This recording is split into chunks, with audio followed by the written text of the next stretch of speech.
같이 읽겠습니다. 시작. 왕대왕. 오병이어의 이 표적 가운데 몇 가지 질문의 답함으로 계속해서 은혜를 받고 있습니다. 오늘은 두 가지 질문의 답함으로 함께 은혜를 나누고자 하는데요. 제가 이 질문을 읽어드릴 때 여러분 마음속으로도 한번 답을 해 보시기를 바랍니다.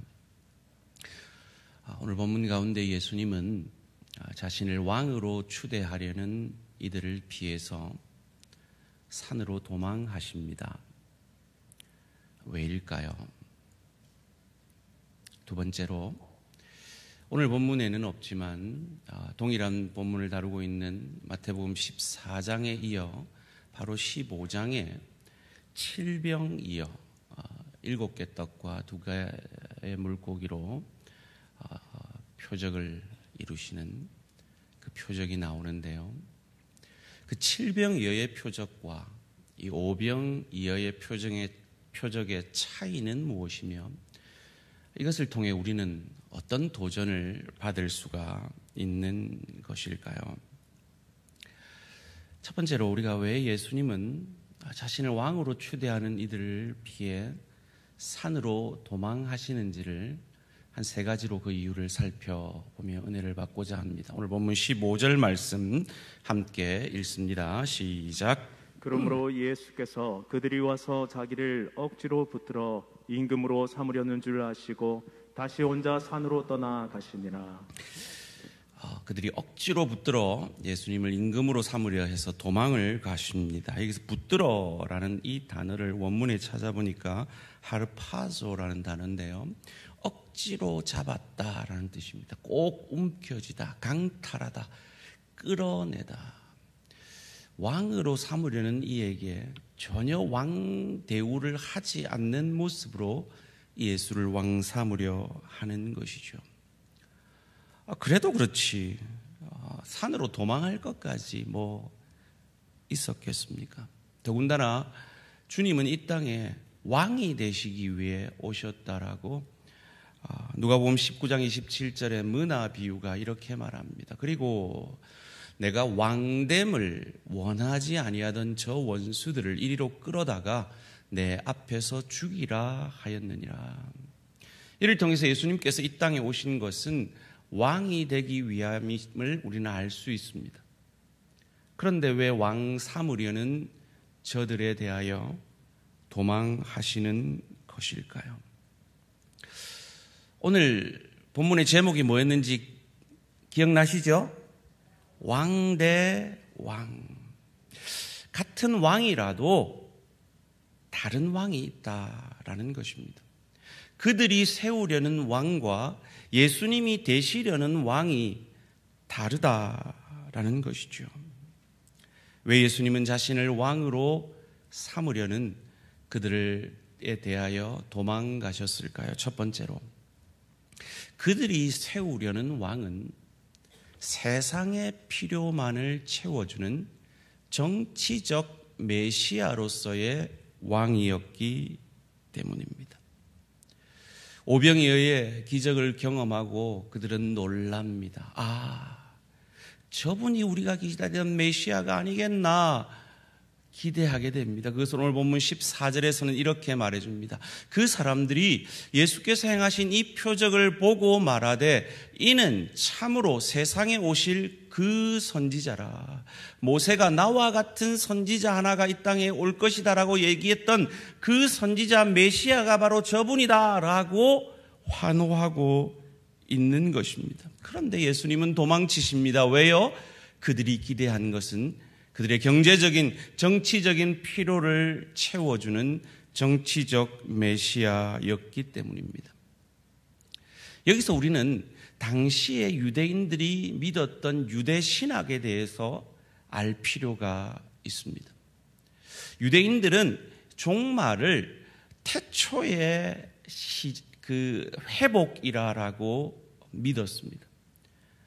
그래서 메시아가 오면 태초에 아담과 하와가 누렸던 그 에덴 동산의 영화를 그들이 누리게 될 것이라고 믿었던 것이죠. 때마침 오병이어의 기적을 통해서 그들의 조상들이 경험했던 만나가 생각이 납니다. 동일하게 6월절에 그 일이 이루어지지 않았습니까? 아, 제2의 모세가 왔구나. 나와 같은 선지자 한 명이 온다더니 드디어 왔구나라고 그들은 흥분하고 있는 것입니다. 거기다가 그들의 조상들이 홍해를 건넌 것처럼 제자들의 말을 들어보니까 예수님이 걸어서 바다를 걸어서 배에 오셨다라는 그 얘기를 듣습니다. 연결이 되지요. 그런데 거기까지는 좋았는데 그들은 그 메시아를 자신들을 영적으로 구원할 영적인 메시아로서 기대한 것이 아니라 자신들의 경제적, 정치적 필요를 채워주는 정치적 메시아로서 기대를 했던 것입니다. 왜냐하면 유대인들은 자신들을 선민이다라고 믿었기 때문입니다. 그래서 구원은 하나님의 자녀로서 하나님의 백성으로 따놓은 당상이고 당연히 우리에게 주어지는 것이고 자신들이 원하는 경제적인 필요, 그 정치적인 필요들을 채워주는 그 메시아가 오실 메시아라고 기대했던 것이죠. 그런 그들의 모습을 보고 예수님은 화를 내십니다. 예수님이 뭐라고 화를 내셨는가 하면 이 독사의 자식들아 라고 화를 내셨습니다. 여러분, 독사의 자식들아 하니까 별로 욕 안 같잖아요. 근데 그 시대에 독사들은요, 우리 옛날 시골 마을에 개들 돌아다니듯이 흔한 것이었어요. 그럼 예수님은 지금 무슨 욕을 하고 계신지 알겠죠? 이 욕을 하고 계신 거예요. 얼마나 그게 화가 났으면. 그래서 예수님이 도망가십니다.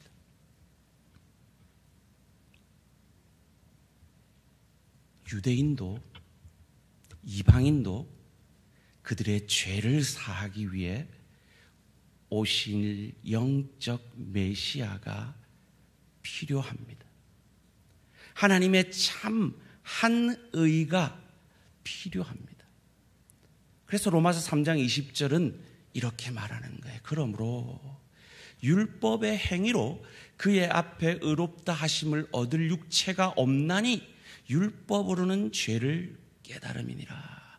이 3장 20절 전에 이 복음의 핵심을 말하고 있는 성경의 보석 중에 보석인 이 로마서 말씀을 시작하면서 바울은 유대인이 왜 죄인인지를, 율법 앞에 서면 그들이 죄를 깨닫게 되고 이방인들이 왜 죄인인지를, 그들의 양심의 법 앞에 서면 그들이 죄인인지를 깨달아야 한다, 깨달을 수밖에 없다라고 선포함으로 이 복음의 진수인 로마서를 시작합니다. 왜요?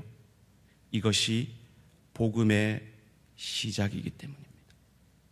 복음은 인간의 절망으로부터 시작하기 때문입니다.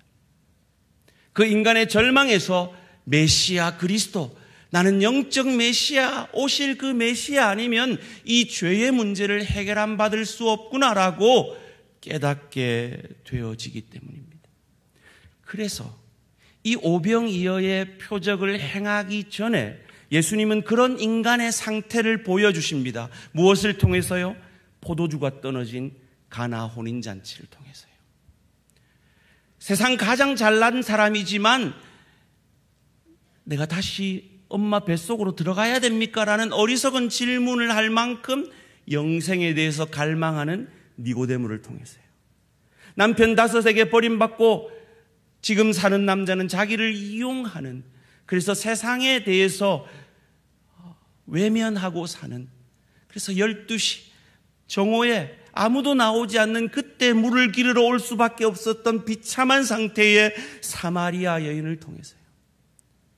38년 동안이나 은혜를 구했지만 그 은혜를 받지 못하고 죽어가던 그 중풍병자의 모습이 세상의 것을 가졌지만 죽어가는 아들에게 아무것도 해줄 수 없는 왕의 신하의 모습을 통하여 오실 메시아 아니면, 영혼의 메시아 아니면 죽을 수밖에 없는 절망적인 상태인 인간의 모습을, 복음의 진수를 설명하면서 가장 먼저 바울은 얘기하고 있는 겁니다.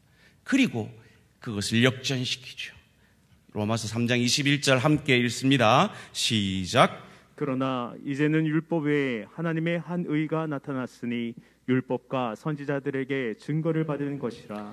그러나 너희는 그런 절망적인 상태지만 율법 아닌 방법으로, 인과응보 아닌 방법으로 하나님의 한 의가, 모세가 나와 같은 선지자가 올 것이라고 한 그 의가 나타났다.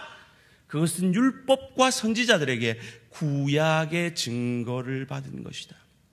그래서 구약이 누구에 관한 책이라고요? 오실 메시아에 관한 책이라고요. 그런데 그것을 모르고 자신들은 선민이기에, 택함 받은 하나님의 백성이기에 구원은 따놓은 당상이고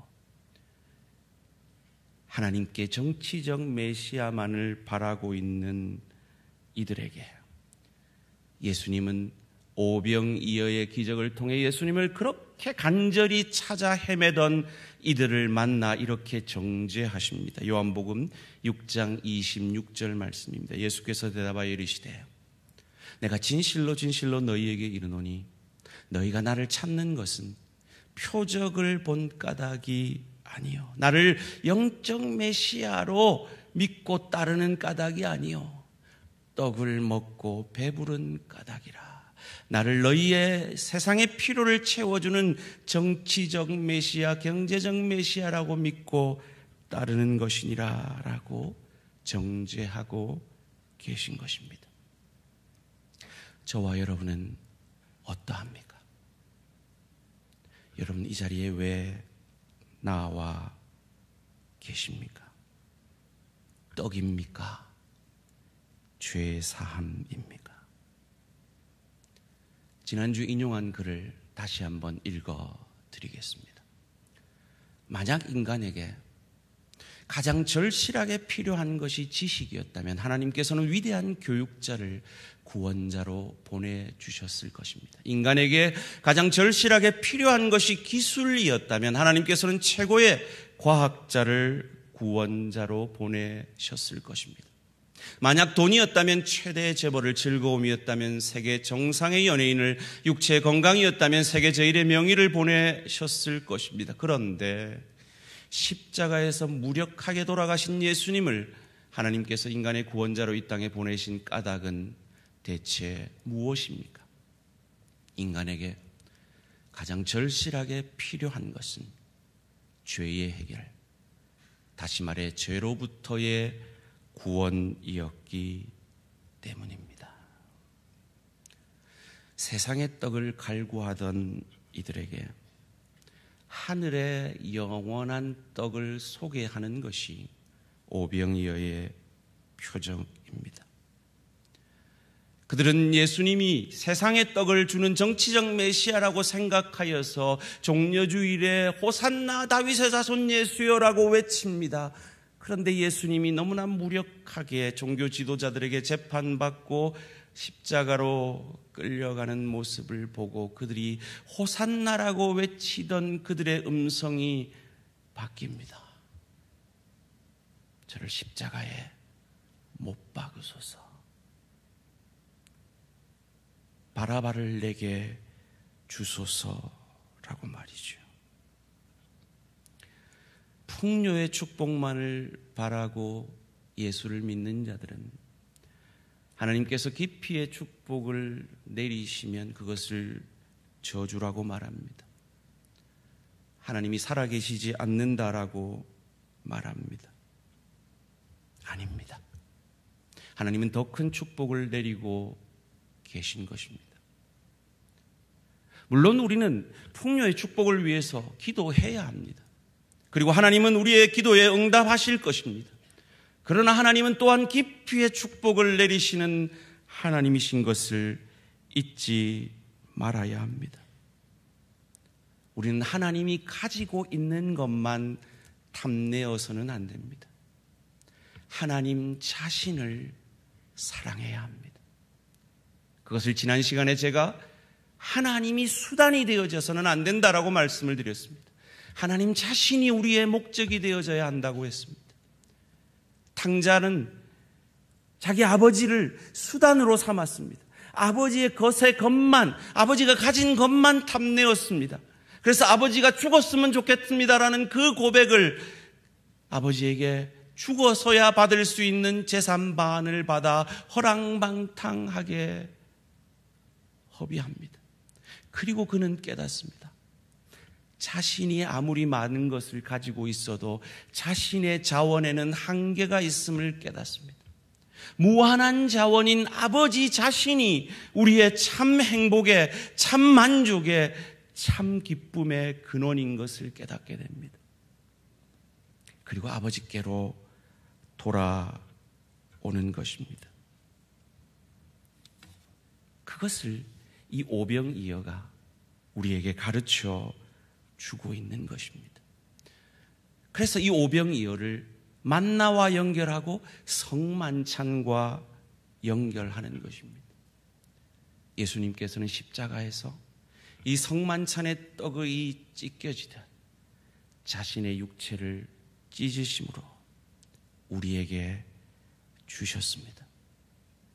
오늘 이 자리에 혹 아직 믿지 못하신 분이 계시다면, 그저 교회를 하나님한테 나아가면 내 소원 좀 들어주고 내 자식 좀 잘 되고 내 건강 좀 챙겨주고 내 원하는 것 주는 그런 하나님만을 바라고 이 자리에 앉아 계신 분이 계시다면, 주님은 그런 세상의 떡이 아니라 저와 여러분을 구원하여 하나님의 자녀 삼으시고 천국으로 인도하시는 영원한 생명의 떡임을 믿으시기를 주님의 이름으로 축원합니다.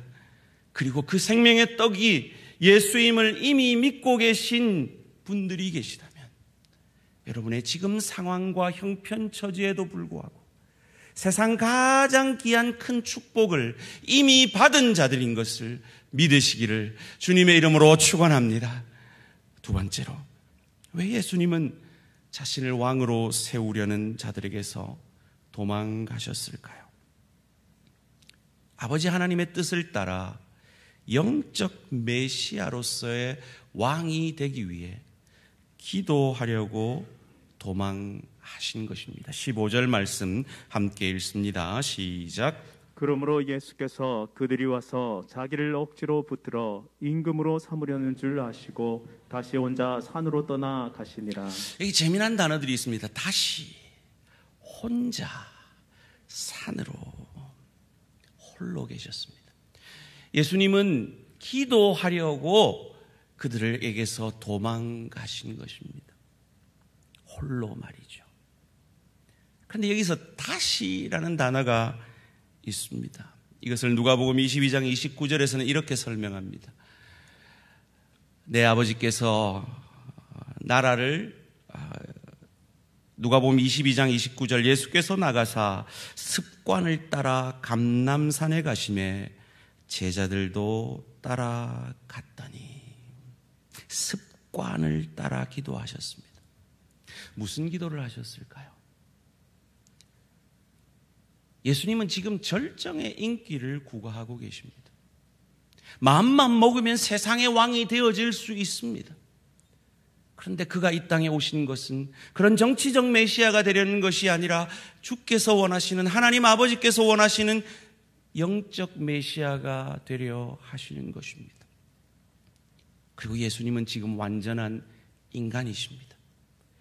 무엇이든 선택할 수 있는 완전한 인간이십니다. 그는 이 정치적 메시아가 되라는 세상의 유혹을 떨쳐버리고 영적 메시아가 되어 아버지 하나님의 뜻을 이루기 위해 기도하신 것입니다. 그럼 한번 속으로 한번 답해 보십시오. 그럼 지난주에 몇 분이나 기도하셨습니까? 제가 질문을 잘못한 건가요? 지난주에 몇 초 기도하셨습니까? 뭐 이렇게 질문해야 되는 건 아닌가요? 하나님 감사합니다. 오늘도 밥 주셔서 땡큐 갓. 10초 곱하기 3, 30초. 혹시 이런 분은 안 계신가요?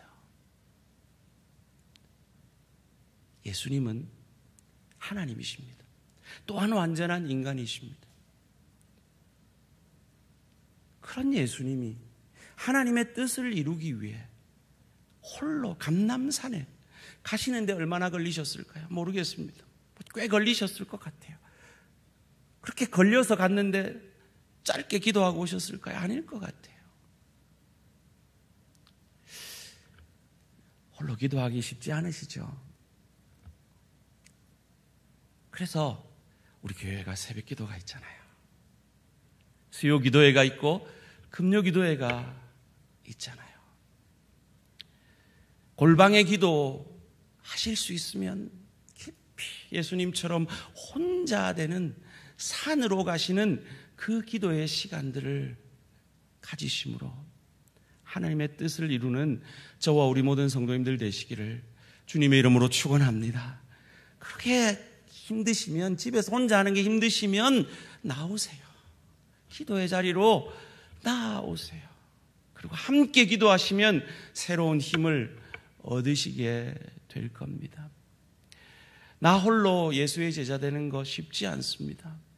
그래서 우리 교회는 함께 모여 제자 훈련을 합니다. 이 제자 훈련을 하니까요, 우리 교회에 흉흉한 괴담이 돌아요. 이상한 일입니다. 직분자가 되려면 제자 훈련을 해야 된다는 거예요. 아닙니다, 여러분. 제자로 훈련받은 하나님의 사람들을 직분자로 세우는 것입니다.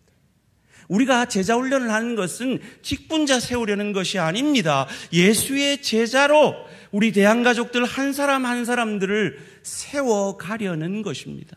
혼자 제자 되기는 쉽지 않으니까 함께 세워가는 것입니다. 아직 늦지 않았습니다. 오늘 1시 반에 4층에서 대한가족의 삶이 개강됩니다.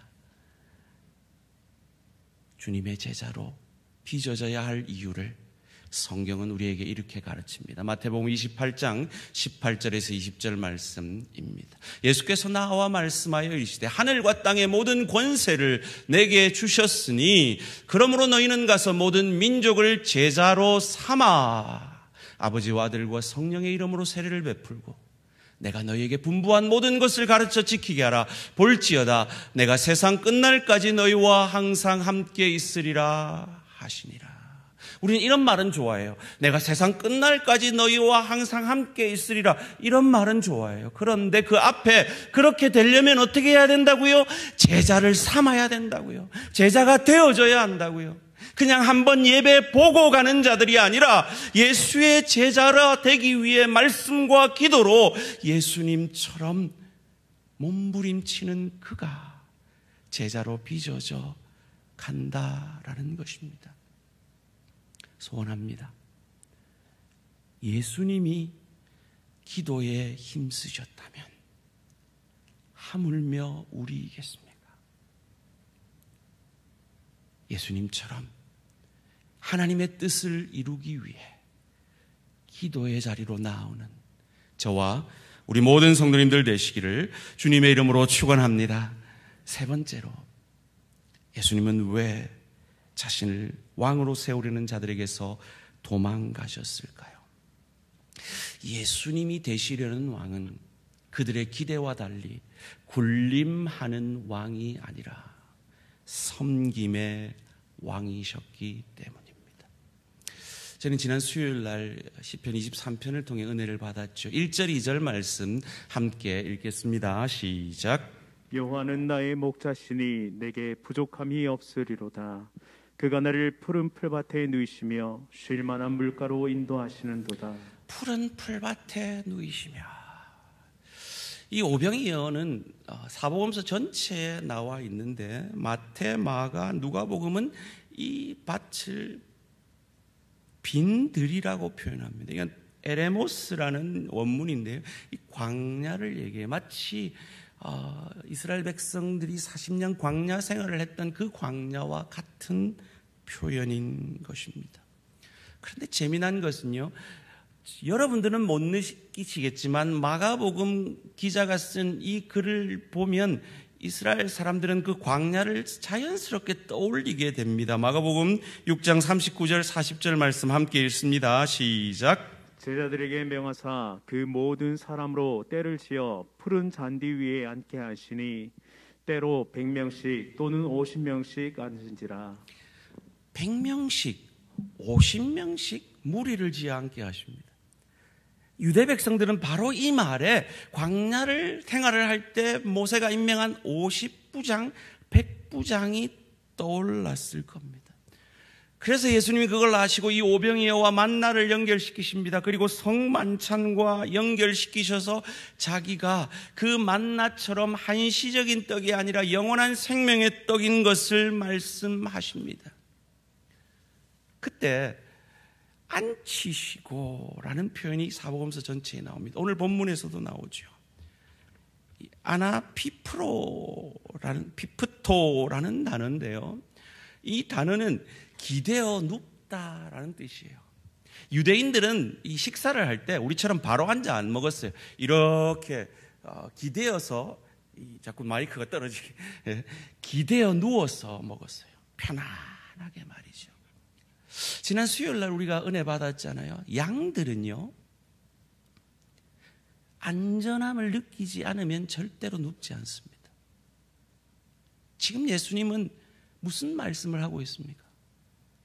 너희는 지금 내 안에서 안전하다라고 말씀하고 있는 거예요. 사랑하는 성도님들, 지금 어떤 어려움에 계십니까? 어떤 육신적 어려움과 고민과 갈등 속에 있습니까? 그럼에도 불구하고 예수 안에 있는 저와 여러분은 안전함을 믿으시기를 주님의 이름으로 축원합니다.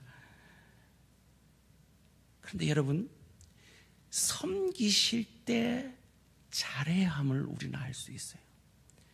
예수님은 지금 갑이에요. 먹이시는 사람이에요. 받는 사람은 을이에요.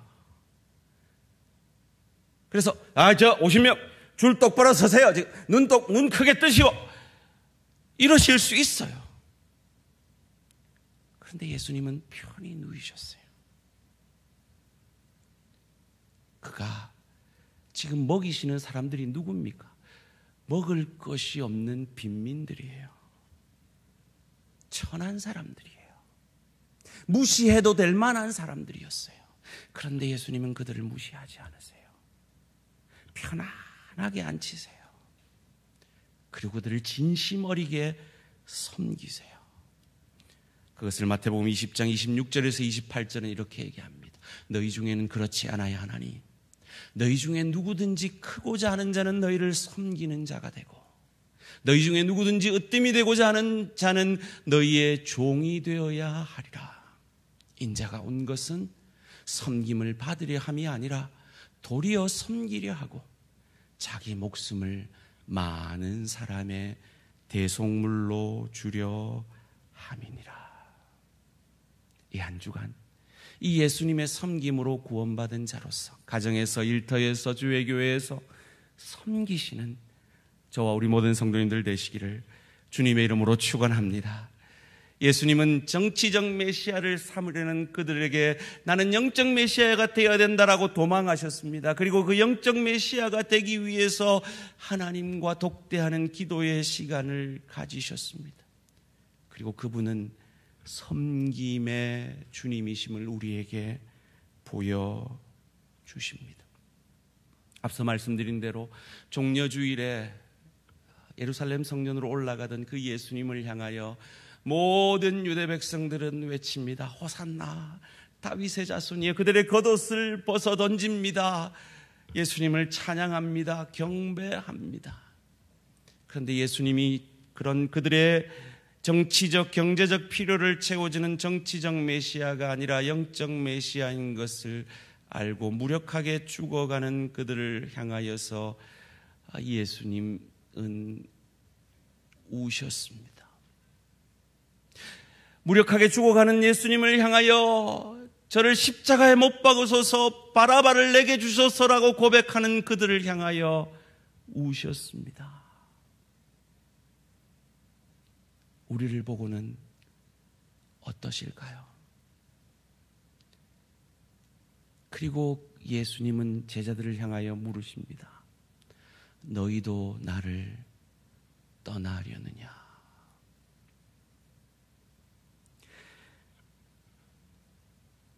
그 와중에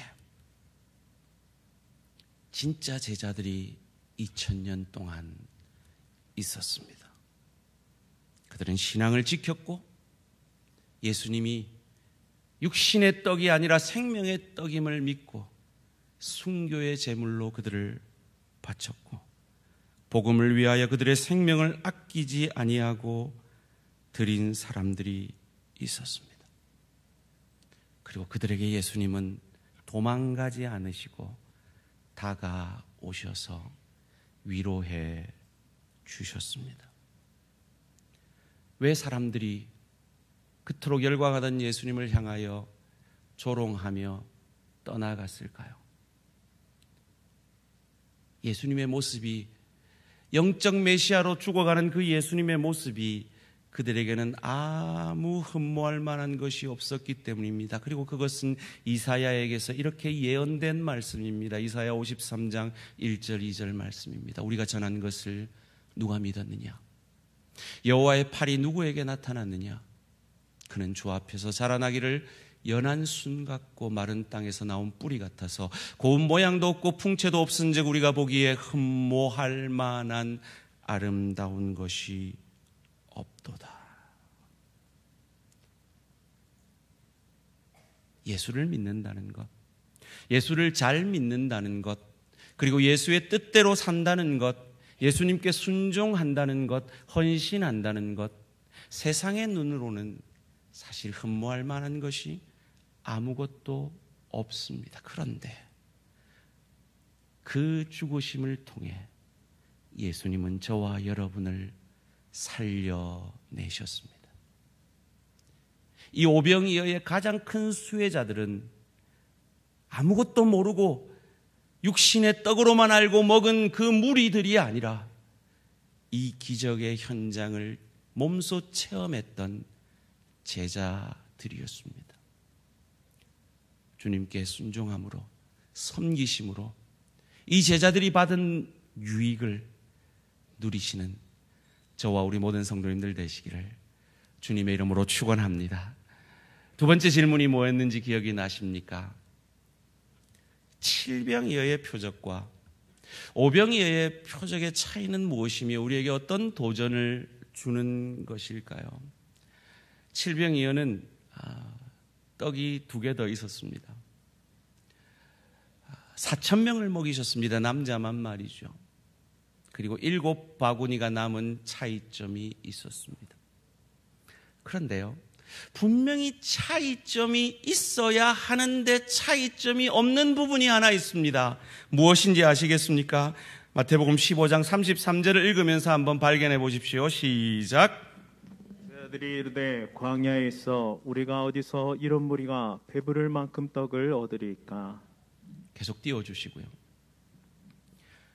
여러분, 오병이어의 기적이 마태복음 14장에 있었습니다. 마태복음은 순서대로 기록하니까 15장 바로 조금 뒤에 이 칠병이어의 기적이 일어난 겁니다. 여러분, 방금 오병이어의 기적을 경험했어요. 그러면 제자들이 뭐라고 얘기를 해야 합니까? 예수님, 지난번처럼 하시죠. 이래야 마땅하지 않습니까?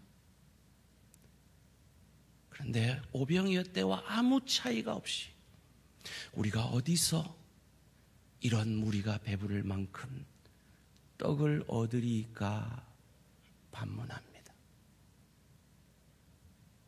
여러분, 이 모습이 제자들만일까요? 저와 여러분은 오늘 이 시간까지 신앙의 걸음을 걸어오면서 얼마나 많은 은혜를 받았습니까? 얼마나 많은 기도의 응답을 받았고 얼마나 놀라운 하나님의 축복을 받았습니까?